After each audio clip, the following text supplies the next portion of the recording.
అందరికీ నమస్తే. నేను ఒక హెల్ప్ కోసం ఈ వీడియో చేయడం జరుగుతుంది. మా అన్నయ్య రిలేషన్ అవుతాడు అండ్ వీళ్ళ పాపకు 5 years ఉంటాయి.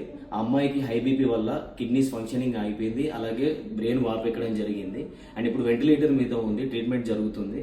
తను డైలీ డయాలసిస్ చేయడం జరుగుతుంది అండ్ ట్రీట్మెంట్ చేస్తే క్యూర్ అవుతుందని చెప్పి డాక్టర్స్ చెప్పారు.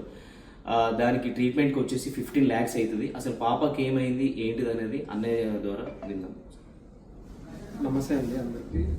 పాప పేరు బ్లెస్సీనా. పాపకి హై బీపీ పెరిగేసి బ్లడ్ ఫంక్షన్ ఆగిపోయింది, ప్లస్ కిడ్నీస్ అనేటి ఫంక్షన్ కంప్లీట్గా ఆగిపోయింది. డైలీ మనకు వెంటిలేటర్ పైన కిడ్నీస్ డయాలసిస్ చేస్తున్నారు. అట్లనే బాడీలో ఏమవుతుందంటే బ్లడ్ కూడా డిక్రీజ్ అవుతుంది. దానికి సంబంధించిన టెస్టులు అన్నీ జరుగుతున్నాయి. దానికి 15 lakhs వరకు ఖర్చు అవుతుంది. అండ్ పాపకు సంబంధించిన డీటెయిల్స్ అండ్ హాస్పిటల్ రిపోర్ట్స్ అన్ని మీకు ఇక్కడ చూపిస్తున్నాను. అండ్ తోచినంత సహాయం చేయండి. ఇక్కడ QR కోడ్ ఇస్తున్నాం అండ్ ఫోన్పే నంబర్ ఇస్తున్నాం. మీకు తోచినంత సహాయం చేసి హెల్ప్ చేస్తారని కోరుకుంటున్నాను. Thank you.